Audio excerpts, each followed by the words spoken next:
Mon père a confié mon poste de présidente directrice générale à ma sœur incompétente parce qu'elle avait le bon look. Il m'a dit de rester caché dans l'arrière-boutique. Alors, j'ai démissionné, j'ai rejoint notre plus gros client et j'ai regardé leur empire brûler jusqu'à ce que je le rachète pour une fraction de sa valeur. C'est ici que l'histoire commence vraiment, et vous ne voudrez pas manquer ce qui se passe.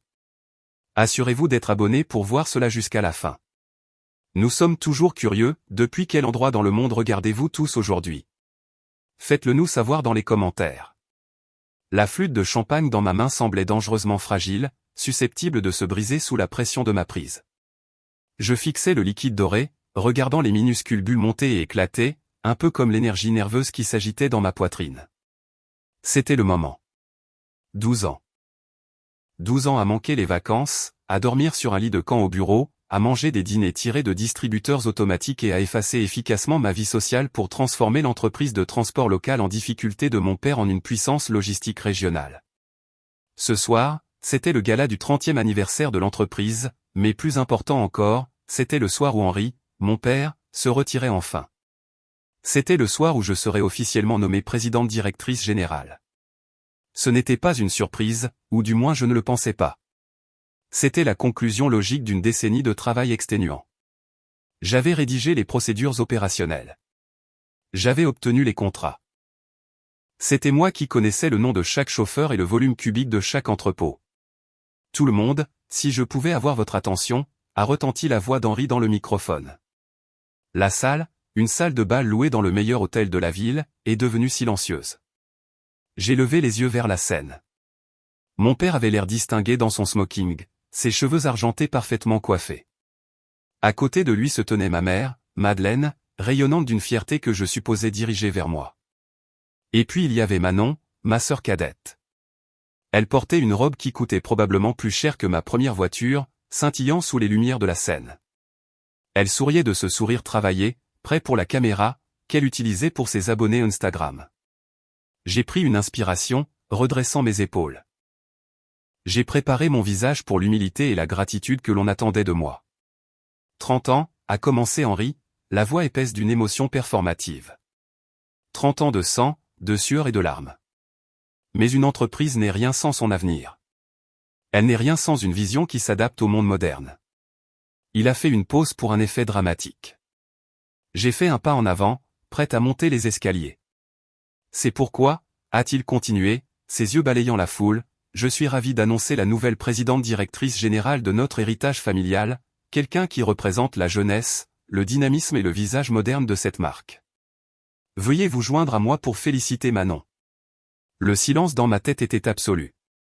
C'était un vide assourdissant qui avalait le bruit des applaudissements qui éclataient autour de moi.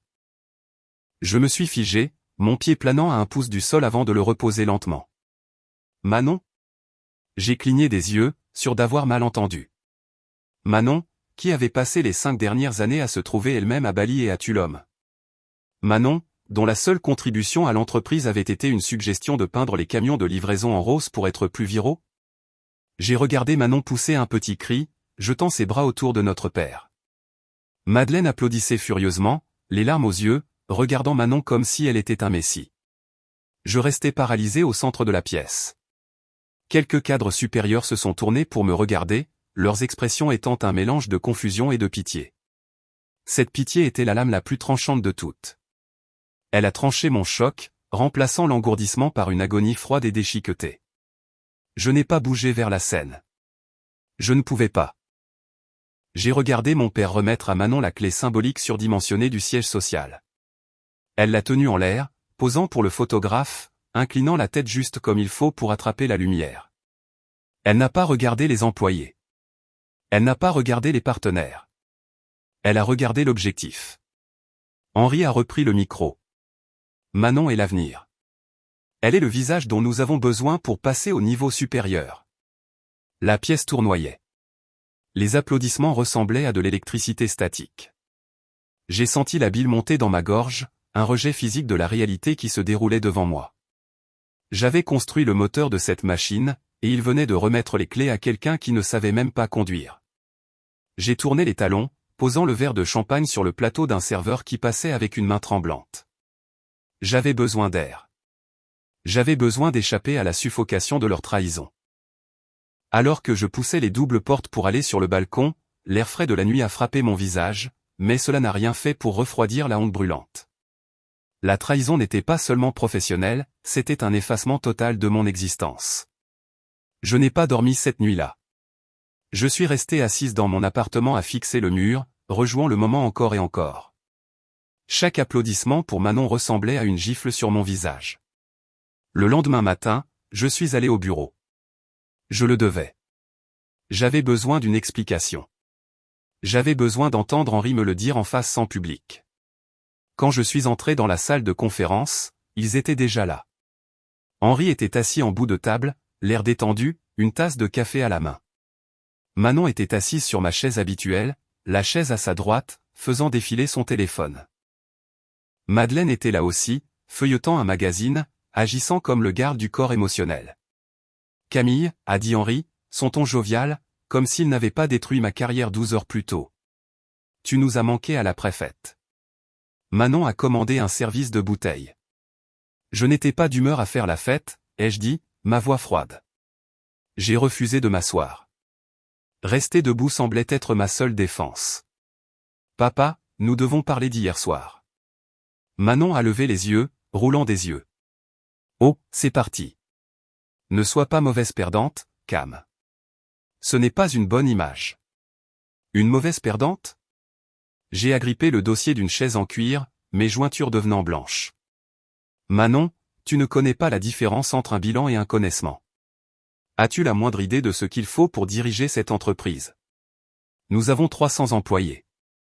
Nous avons des conformités réglementaires complexes. Nous avons des gens pour ça, a interrompu Henri, agitant la main d'un air dédaigneux. C'est ce que tu ne comprends pas, Camille. Il s'est levé et a marché vers moi, plaçant une main sur mon épaule. J'ai tressailli, mais il n'a pas semblé le remarquer. Écoute, chérie, a-t-il dit, sa voix prenant ce ton condescendant qu'il utilisait quand j'étais enfant. Tu es brillante.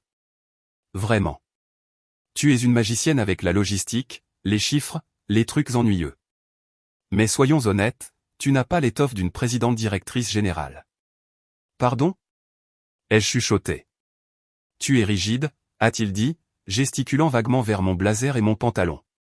Tu es sérieuse. Ton intensité. Sur ce marché, nous avons besoin de charisme. Nous avons besoin d'une marque. Manon est le visage de la famille. Elle brille. Les gens veulent acheter à quelqu'un qu'ils aiment, quelqu'un qu'ils veulent être.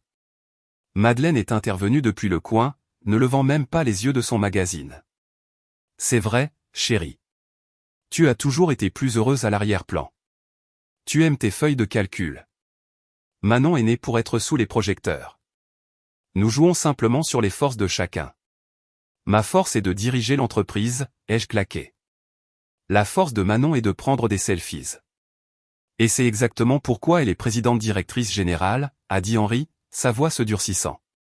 Elle gérera le public, l'image, la vision. Toi, Camille, tu resteras directrice des opérations. Tu géreras le quotidien. Tu feras exactement ce que tu faisais, mais tu rendras des comptes à Manon. C'est le système parfait. Tu fais le travail, elle le vend.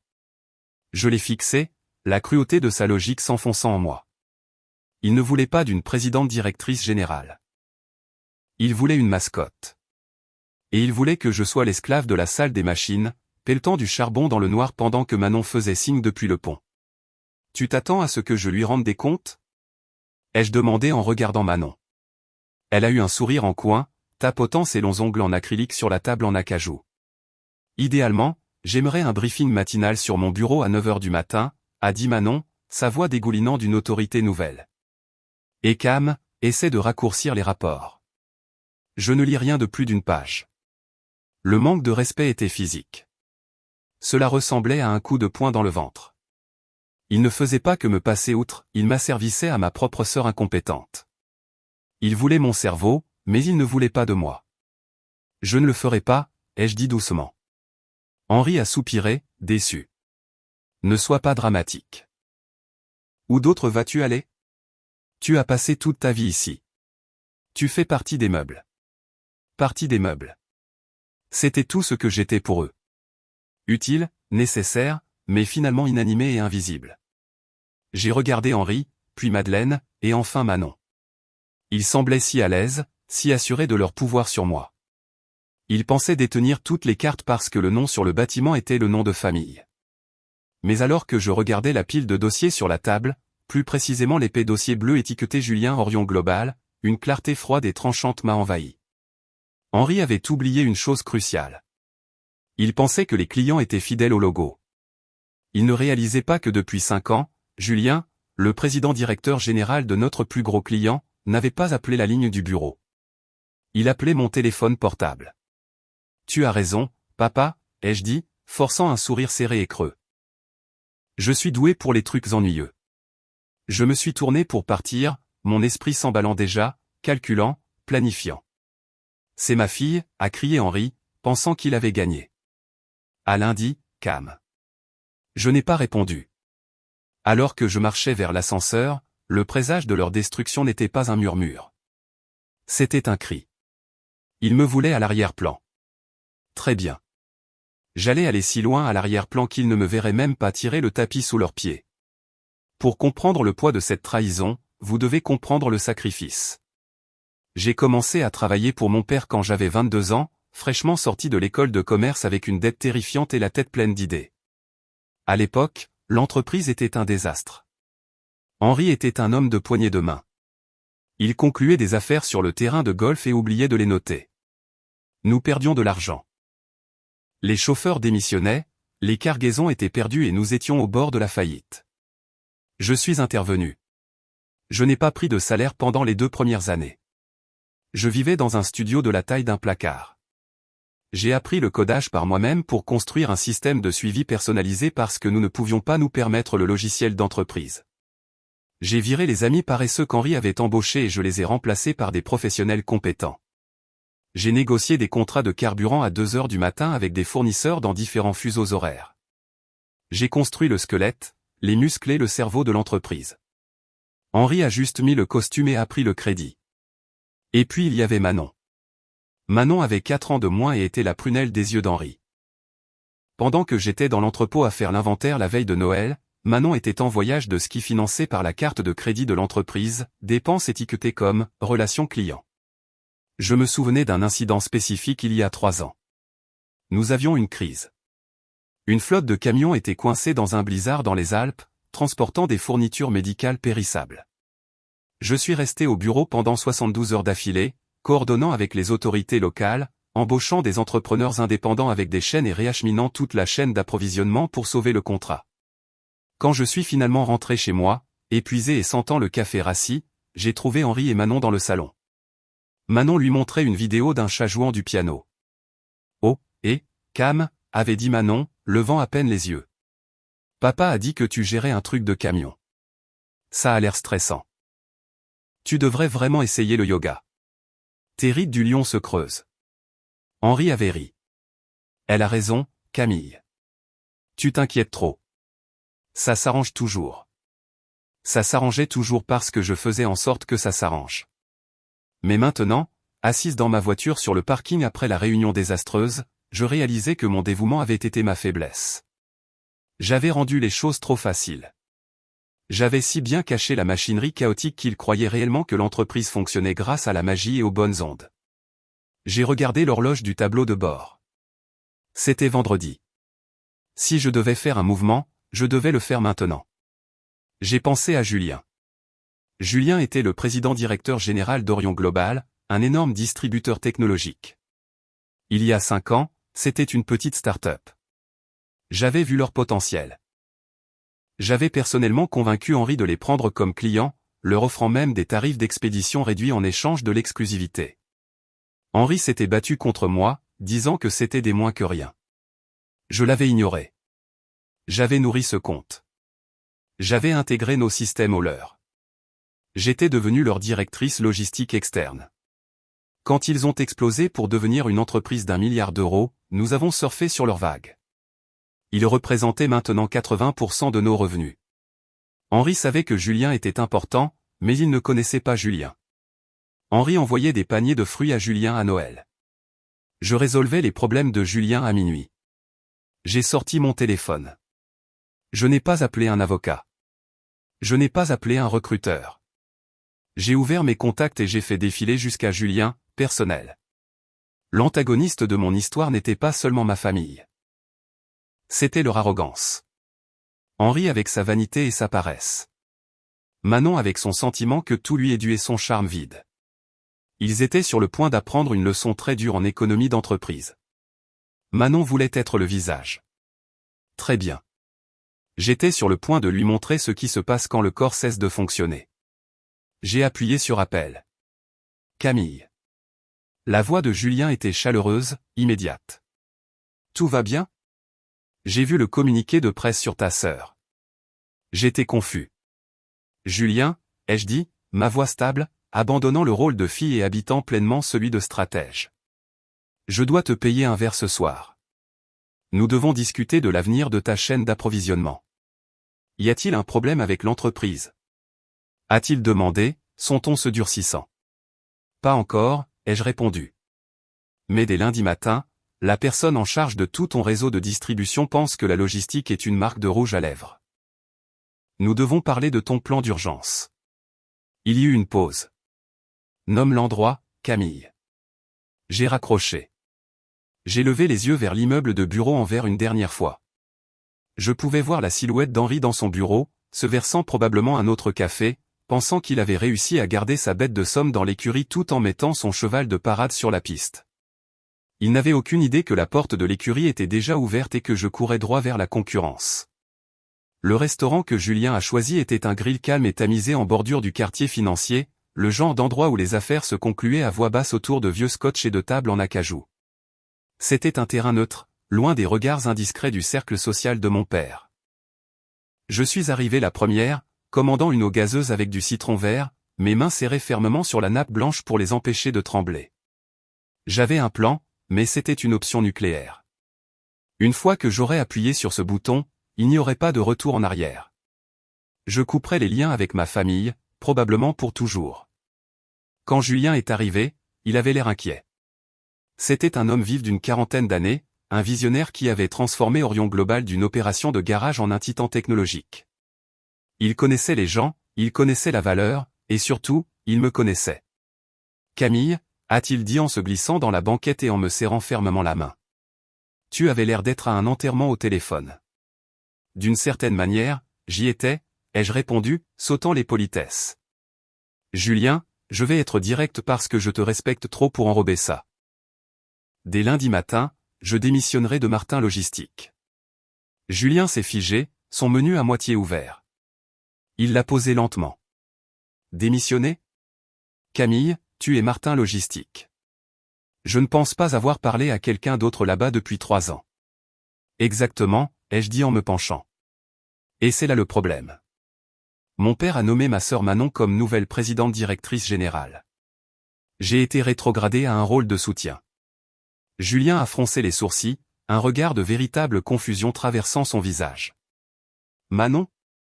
La fille d'Instagram? Je l'ai rencontrée à ta fête de Noël. Elle m'a demandé si nos serveurs pouvaient être fabriqués en or rose pour plaire aux joueuses. C'est celle-là, ai-je dit sèchement. Elle est maintenant en charge de ta chaîne d'approvisionnement. C'est elle qui supervisera le lancement de ta nouvelle console le mois prochain. C'est elle qui gérera le dédouanement de tes importations asiatiques. J'ai laissé le silence planer. J'ai regardé la réalisation se faire jour en lui. La couleur a littéralement quitté son visage. Le lancement de leur nouvelle console était le plus grand événement de l'histoire de leur entreprise. Un retard de même 48 heures pourrait leur coûter des millions en valeur boursière et en confiance client. Elle ne peut pas gérer ça, a déclaré Julien, non pas comme une question, mais comme un fait terrifiant. Elle ne connaît même pas l'identifiant pour le système d'inventaire. Julien, elle pense que la logistique consiste simplement à envoyer des boîtes. Elle n'a aucune notion de transbordement, de tarifs douaniers ou de variance du dernier kilomètre. Si je reste, j'essaierai de diriger le navire depuis la salle des machines pendant qu'elle tourne la roue au hasard sur le pont. Nous heurterons un iceberg, et ton lancement de produit sera la victime. Julien a pris une gorgée d'eau, ses yeux durs. Alors, que suggères-tu? Je déplace mes affaires chez FedEx? DHL? Nous sommes trop intégrés avec vous. Déménager maintenant serait un cauchemar.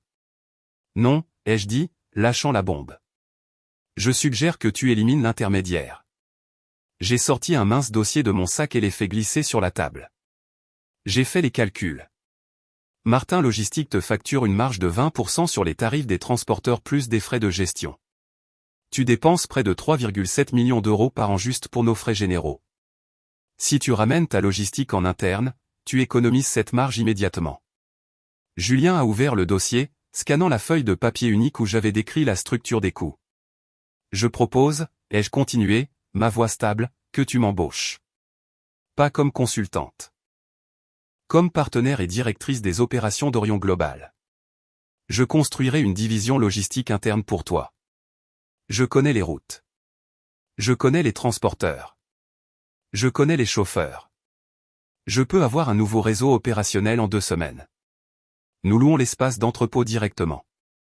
Nous embauchons les chauffeurs clés directement. Nous possédons le processus.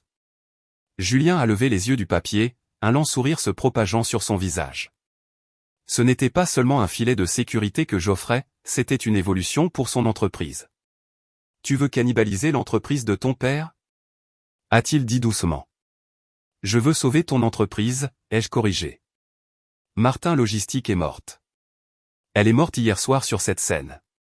La seule question est de savoir si tu coules avec le navire ou si tu montes dans le canot de sauvetage.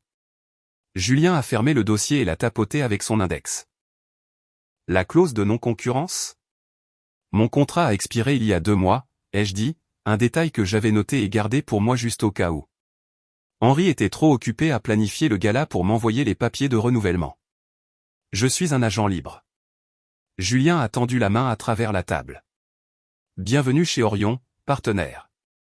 Alors que je serrais sa main, la culpabilité que je m'attendais à ressentir était absente. Au lieu de cela, j'ai ressenti une montée d'adrénaline. Je ne faisais pas que partir, j'emportais les joyaux de la couronne avec moi. Le lundi matin chez Martin Logistique était généralement une flurrie d'activités. Les téléphones sonnaient, les chauffeurs s'enregistraient, les répartiteurs criaient des mises à jour. Mais quand je suis entré à 8 heures du matin, le bureau semblait étrangement lent. Je suis passé devant le bureau de répartition.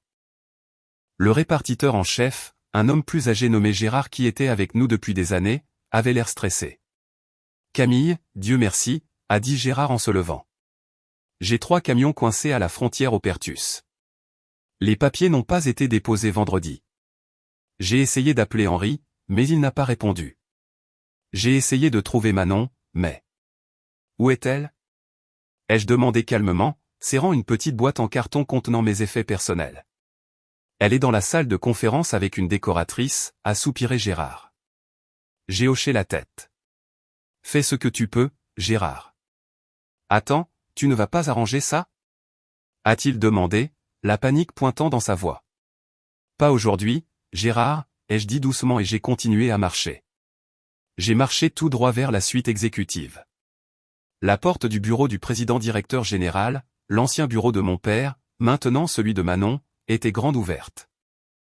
À l'intérieur, Manon se tenait près de la fenêtre, tenant des échantillons de tissu contre les rideaux. Henri était assis sur le canapé en cuir, faisant défiler son iPad. Non, non, ce gris est trop déprimant, disait Manon à une décoratrice d'intérieur à l'air ébouriffé. J'ai besoin de quelque chose qui dit dynamique. Peut-être du velours ou une enseigne au néon sur le mur du fond ? Excusez-moi, ai-je dit en entrant dans la pièce. Manon s'est retournée, l'air agacé par l'interruption. Cam, c'est bien que tu sois là. J'ai besoin que tu me commandes une nouvelle chaise de bureau. Celle-ci sans le vieil homme. Et assure-toi qu'elle a un soutien lombaire. Mon dos me tue depuis la fête.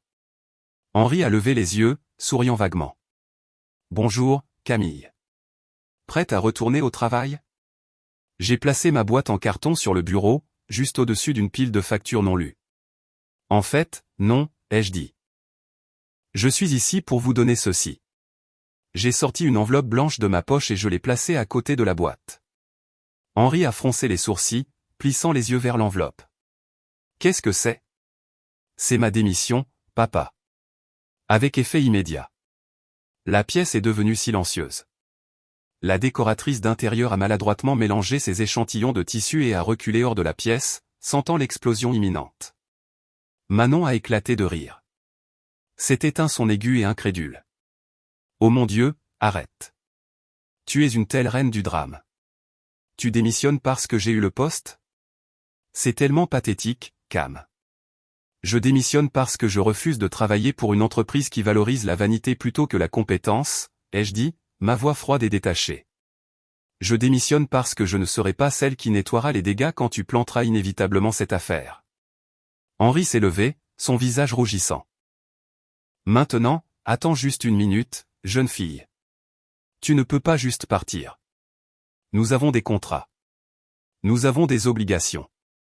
Qui va gérer le compte Orion? C'est Manon, ai-je dit en désignant ma sœur. C'est le visage de la famille, n'est-ce pas? Je suis sûr qu'elle peut charmer le système de gestion des stocks pour qu'il fonctionne. Tu es égoïste. A craché Henri, pointant un doigt vers moi. Après tout ce que j'ai fait pour toi. Je t'ai donné un travail. Je t'ai donné un but. Tu n'es rien sans le nom Martin. On verra, ai-je dit. Les clés du bureau et de la voiture de fonction sont dans la boîte. Mon ordinateur portable est sur mon bureau, vidé des données personnelles. Les mots de passe sont dans un fichier sur le serveur.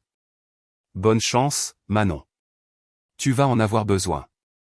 Je n'ai pas besoin de chance. A crié Manon alors que je me tournais pour partir. J'ai une vision. Vas-y et pars. Vois jusqu'où tu iras sans l'argent de papa. Tu supplieras de revenir dans un mois. Ouais, prends une année sabbatique. A crié Henri après moi, sa voix résonnant dans le couloir. Calme-toi, mais ne t'attends pas à ce que ton travail t'attende quand tu réaliseras que tu as fait une erreur. Je suis sorti du bureau, passant devant les employés confus, passant devant Gérard, qui me regardait avec de grands yeux effrayés. J'ai ressenti une pointe de chagrin pour eux. Ils étaient les dommages collatéraux du trip d'ego d'Henri. Mais je ne pouvais pas les sauver en restant. Je devais laisser la structure s'effondrer pour prouver que c'était moi qui la tenais debout. Alors que je sortais sur le parking, mon téléphone a vibré. C'était un texto de Julien. Contrat signé. Bienvenue à bord. L'avocat envoie la lettre de résiliation à Martin Logistique. À midi, je suis monté dans ma propre voiture, non pas la location de l'entreprise, mais la berline que j'avais achetée avec mes propres économies, et je suis parti. Je n'ai pas regardé en arrière dans le rétroviseur. J'ai regardé vers la route devant et vers le chaos absolu qui était sur le point de se dérouler à midi. L'effondrement ne s'est pas produit d'un coup.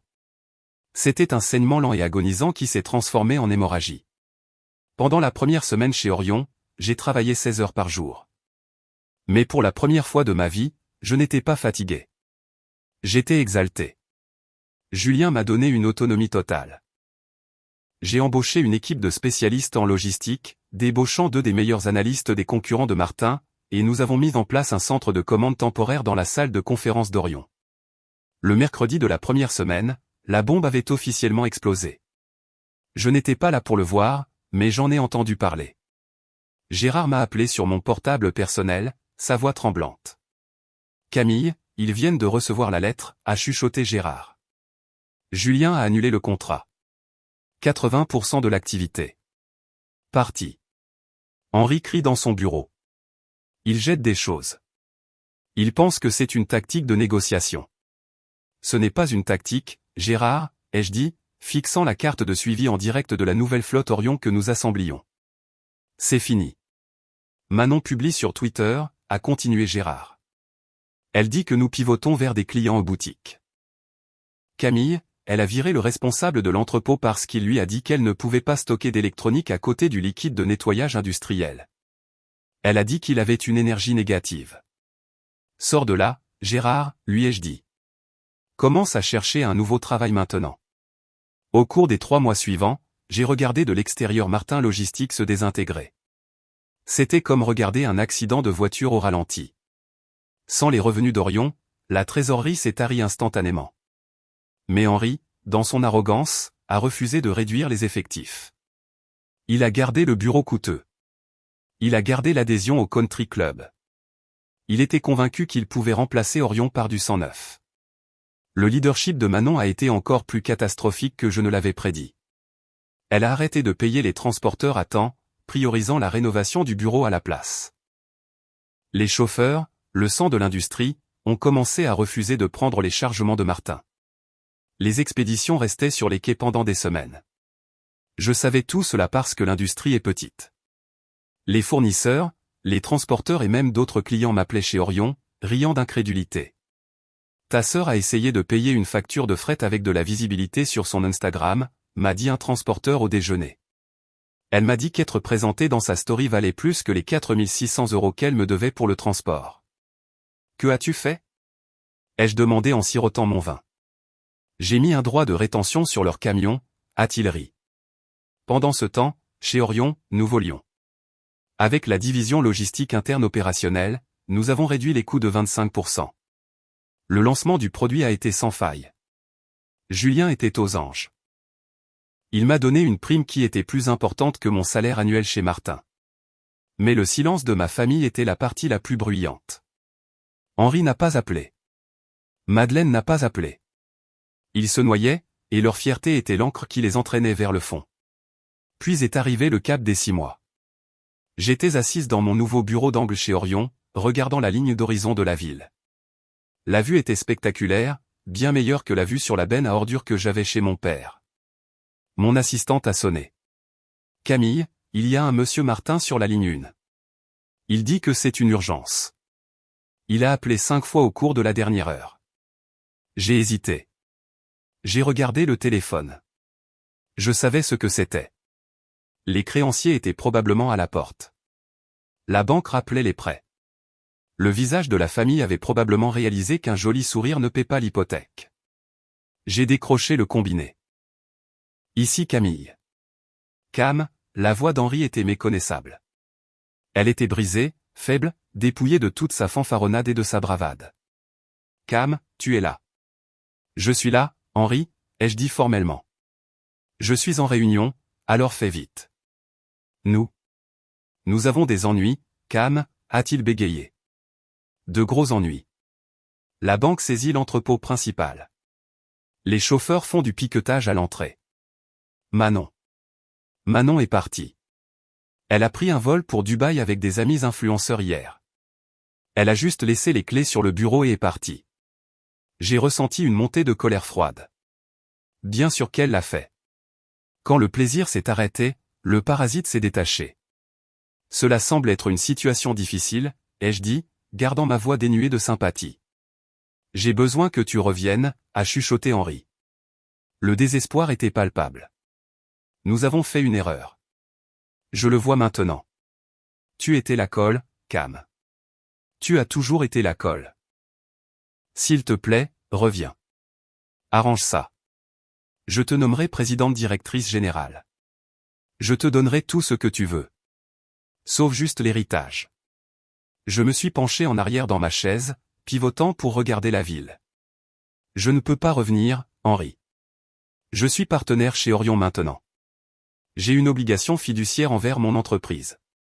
Alors qu'est-ce que je suis censé faire? A-t-il sangloté. Je vais tout perdre. La maison, la pension. Tout. Je suis ruiné. Je l'ai laissé pleurer un moment. J'ai laissé le son de son regret remplir la ligne. Il m'avait jeté comme une ordure, et maintenant il suppliait l'ordure de le sauver. Il y a une option, ai-je dit lentement. N'importe quoi, a-t-il haleté. Dis-le. Orion cherche à étendre son empreinte d'entrepôt, ai-je dit, ma voix tranchante et professionnelle. Nous avons besoin de centres de distribution localisés. Ton entrepôt est bien situé. Les camions? Eh bien, ceux qui n'ont pas été saisis sont décents. Tu veux nous acheter? A demandé Henri, la voix tremblante. Non, Henri. Je ne veux pas acheter l'entreprise. La marque est toxique. Plus personne ne travaillera avec Martin Logistique. Je veux acheter les actifs. Les actifs?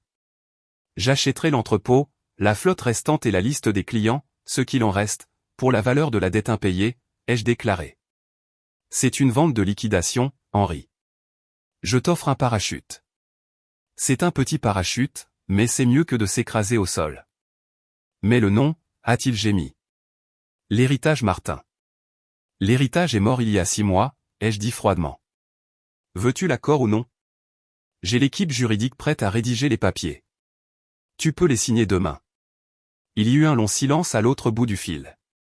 Finalement, j'ai entendu un soupir vaincu. Envoie les papiers, a-t-il chuchoté. Je te verrai demain, ai-je dit et j'ai raccroché. J'ai fixé le téléphone. Je venais d'acheter l'œuvre de la vie de mon père pour une fraction de sa valeur. J'avais démantelé le royaume qui m'avait exilé et acheté les ruines pour construire ma propre forteresse. Mais la confrontation finale n'était pas terminée. Je devais les affronter une dernière fois pour signer les papiers. Et j'avais l'intention de m'assurer que le visage de la famille était là pour me regarder tout prendre. La salle de conférence sentait le café rassis et le désespoir. C'était un contraste frappant avec l'odeur de parfum coûteux qui y flottait lorsque Manon jouait à la présidente directrice générale. Je suis arrivé à 10 heures précises, flanqué de Julien et d'une équipe de 3 avocats d'Orion. Nous n'avons pas frappé. J'avais toujours ma carte d'accès, une petite victoire mesquine que j'avais gardée dans ma poche pendant 6 mois, et je nous ai fait entrer. Le bip de la serrure qui se désengageait sonnait comme un marteau frappant un bloc de résonance. À l'intérieur de la salle de conférence, l'atmosphère était funèbre. Henri était assis en bout de table, paraissant 10 ans plus vieux que la dernière fois que je l'avais vu. Sa peau était grise, ses épaules affaissées, et il portait un costume qui pendait lâchement sur sa carcasse comme s'il avait rétréci à l'intérieur. Madeleine était à côté de lui, tamponnant ses yeux avec un mouchoir, refusant de me regarder. Et puis il y avait Manon. À ma grande surprise, elle était revenue de Dubaï. Elle était assise sur le bord de la table, pas une chaise, mais la table elle-même, faisant défiler son téléphone avec une expression ennuyée. Elle était très bronzée, portait des lunettes de soleil surdimensionnées à l'intérieur et un survêtement de créateur qui coûtait probablement plus cher que le solde actuel du compte d'exploitation de l'entreprise. Enfin, a dit Manon, ne levant pas les yeux quand nous sommes entrés. J'ai un rendez-vous au spa à 14 heures, alors pouvons-nous accélérer les choses? J'ai besoin que mon paiement soit validé avant le week-end. J'ai démissionné, d'accord? Je fais du consulting maintenant. Ça vaut un rachat. Henri a levé les yeux humides. Manon, s'il te plaît. Assieds-toi simplement. Julien m'a regardé, un seul sourcil levé. J'ai juste resserré ma prise sur le porte-documents en cuir que je portais. Prends un siège, Manon, ai-je dit, ma voix traversant la pièce comme de l'acier froid. Tu vas vouloir être assise pour ça. Je vais bien, a-t-elle raillé. Donne juste le chèque à papa pour qu'il puisse me donner ma part. Elle a roulé des yeux mais s'est glissée sur une chaise, croisant les bras avec défi. Je suis resté debout. J'ai placé la pile de documents au centre de la table. Ceci, ai-je commencé en désignant la paperasse et l'accord d'achat d'actifs. Comme discuté, Orion Global acquiert les actifs physiques, la liste des clients et la propriété intellectuelle de Martin Logistique. Super, a claqué Manon. Combien de zéros? 0, ai-je dit calmement. Le silence qui a suivi était absolu. On pouvait entendre le bourdonnement de l'unité de climatisation, une unité que je me souvenais avoir réparée moi-même il y a 3 ans. Pardon? A ri Manon, un son nerveux et aigu. Tu achètes l'entreprise pour 0 €? Nous achetons l'entreprise pour la prise en charge de la dette, ai-je corrigé. Nous prenons en charge les prêts bancaires sur lesquels vous avez fait défaut, les paiements aux fournisseurs que vous avez manqués et la paie que vous n'avez pas réussi à honorer au cours des 3 dernières semaines. Le passif total est de 3,7 millions d'euros. Les actifs sont évalués à 3,5 millions d'euros. Nous payons techniquement 185 000 € de trop juste pour garder cette entreprise hors du tribunal des faillites. Henri a mis sa tête dans ses mains. Il le savait. Il avait vu les chiffres. C'est ridicule. A hurlé Manon, frappant sa main sur la table. Le nom de la marque à lui seul vaut des millions. J'ai construit une audience. Nous avons 12 000 abonnés sur TikTok. Les abonnés ne paient pas les factures de fret, Manon, ai-je dit doucement. Mais ce n'est pas la seule raison pour laquelle il n'y a pas de paiement en espèces. J'ai fait signe à l'un des avocats d'Orion qui a fait glisser un dossier séparé et plus mince sur la table vers Henri. Qu'est-ce que c'est? A demandé Henri, la voix tremblante. C'est un rapport d'expertise comptable, ai-je expliqué. Lorsque nous avons fait notre diligence raisonnable pour l'acquisition, nous avons trouvé quelques irrégularités. Spécifiquement dans le budget marketing et voyage. Manon s'est raidie. Son bronzage a semblé s'estomper instantanément.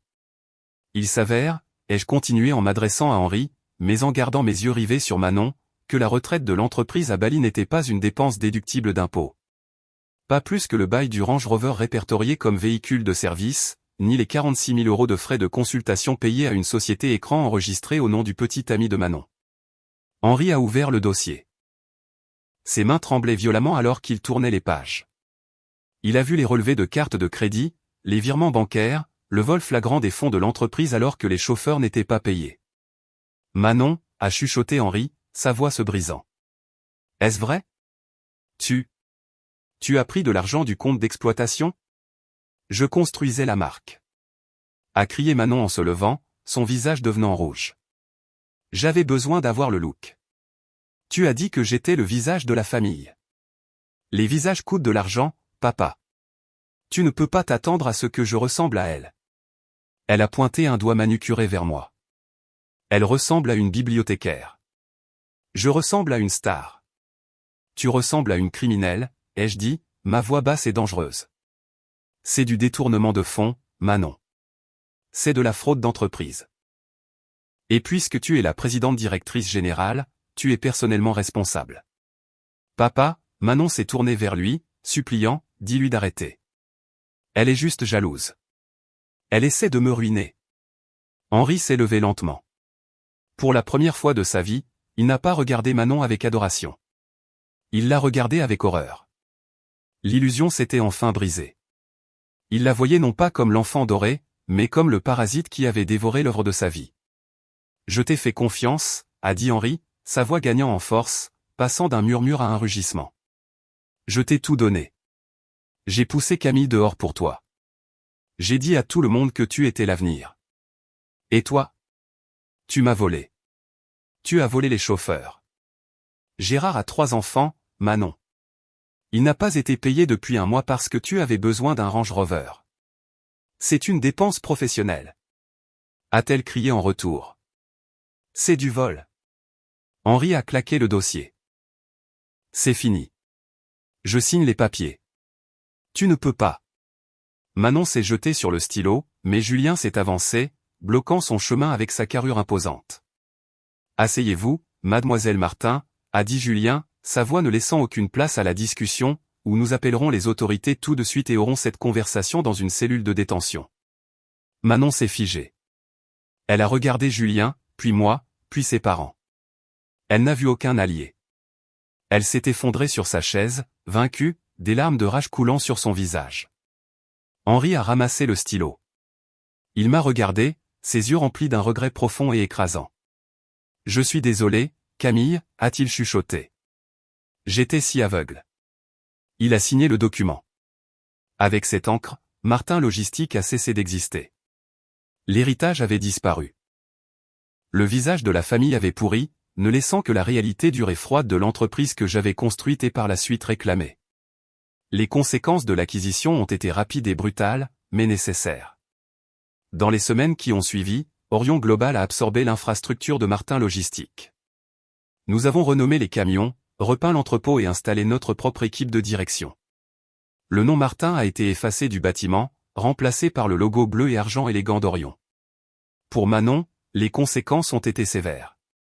Parce qu'une partie de l'accord impliquait qu'Orion couvre les dettes, notre équipe juridique avait le levier pour poursuivre les fonds détournés.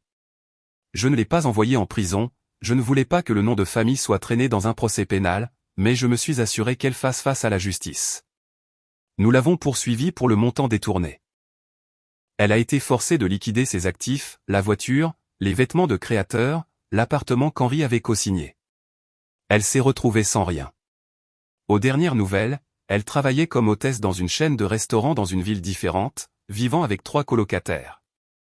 Le visage de la famille n'était plus qu'un visage parmi la foule, apprenant la valeur d'1 euro pour la première fois de sa vie. Henri et Madeleine ont fait face à une route plus difficile. Ils ont perdu l'entreprise, et parce qu'ils avaient personnellement garanti bon nombre des prêts sur lesquels Manon avait fait défaut, ils ont également perdu leur grand domaine. Ils ont emménagé dans un petit appartement de 2 chambres en copropriété à la périphérie de la ville. 2 mois après la signature, je suis allé leur rendre visite. C'était un dimanche après-midi. J'ai conduit ma voiture, la même berline raisonnable, jusqu'à leur nouveau complexe. C'était un endroit calme rempli de retraités. C'était humble. Quand Henri a ouvert la porte, il semblait différent. Le stress de l'empire qui s'effondrait avait disparu, remplacé par une acceptation lasse. Il portait un gilet et un jean, tenant une tasse de thé. « Camille » a-t-il dit en reculant pour me laisser entrer. Je ne pensais pas que tu viendrais. J'ai apporté des courses, ai-je dit, posant un sac sur le petit comptoir de la cuisine. Et j'ai apporté des nouvelles. Madeleine est sortie de la chambre. Elle semblait fatiguée, dépouillée de ses prétentions de country club. Elle m'a regardé avec honte, incapable de croiser mon regard. « Merci, ma chère » a-t-elle chuchoté. Nous nous sommes assis dans leur petit salon. Les meubles étaient un mélange des quelques pièces qu'ils avaient sauvées de la grande maison. Cela semblait exigu mais étrangement douillet. « Je voulais vous dire » ai-je dit en regardant Henri, que Gérard et les autres chauffeurs ont gardé leur emploi. Orion les a tous embauchés. Nous avons honoré leur ancienneté. Ils ont récupéré leurs avantages sociaux. Henri a laissé échapper un long souffle tremblant. Il a enlevé ses lunettes et essuyé ses yeux. Merci. C'était ce qui m'empêchait de dormir la nuit. Les gens que j'ai laissés tomber. Tu ne les as pas laissés tomber seuls, papa, ai-je dit doucement. Tu as fait une erreur, une grosse, mais c'est réparé maintenant. Henri m'a regardé, ses yeux scrutant mon visage. Pourquoi? Pourquoi nous as-tu sauvés après ce que je t'ai dit? Je t'ai dit que tu étais mieux à l'arrière-plan. Je t'ai traité comme une employée, pas comme une fille. Parce que je suis meilleur à l'arrière-plan. J'ai souri, un sourire sincère et paisible. L'arrière-plan est là où le vrai travail se fait. C'est là où se trouve la fondation. Tu as oublié ça, mais moi jamais. Je n'ai pas fait ça pour le nom Martin, papa. Je l'ai fait parce que c'était le bon mouvement stratégique pour mon entreprise et parce que je ne pouvais pas te regarder mourir de faim. Henri a tendu la main et a pris la mienne. Sa prise était faible mais sincère. Je suis tellement fier de toi, Camille. Tu es la présidente directrice générale que j'aurais dû avoir. Tu es le seul héritage qu'il me reste. J'ai serré sa main en retour. Ce n'était pas une solution magique. La blessure était toujours là. Les années de négligence ne disparaîtraient pas du jour au lendemain, mais la guerre était finie. La toxicité de l'entreprise avait disparu. Nous étions juste un père et une fille assis dans un petit appartement en copropriété à ramasser les morceaux. J'ai mis en place un rôle de consultant pour toi, ai-je dit, sortant une dernière enveloppe de mon sac. À petite échelle. Orion a besoin de quelqu'un pour encadrer les répartiteurs juniors. C'est à temps partiel. Ça ne paie pas une fortune, mais ça complétera ta pension. Ça gardera les lumières allumées. Henri a regardé le contrat. Il m'a regardé, les larmes coulant librement maintenant. Tu m'embaucherais après que je t'ai viré? J'embauche la compétence, ai-je dit en me levant pour partir. Tu connais les routes mieux que quiconque, papa. Contente-toi de la logistique. Laisse-moi la vision. Il a ri, un son humide et étranglé. Marché conclu. Je suis sorti de l'appartement et suis allé au soleil. J'ai pris une profonde inspiration. L'air avait un goût doux. J'avais ma carrière. J'avais ma dignité. J'avais écrasé le sentiment que tout leur était dû qui avait essayé de m'effacer. Et je l'avais fait sans perdre mon âme. Je suis monté dans ma voiture et j'ai composé le numéro de Julien. C'est fait, ai-je dit. Bien, a répondu Julien. Prête à retourner au travail? Nous avons une réunion d'expansion mondiale dans 10 minutes. J'arrive, ai-je dit. J'ai mis la voiture en marche et je me suis éloigné du trottoir. Je n'étais plus à l'arrière-plan. J'étais exactement là où était ma place, sur le siège du conducteur.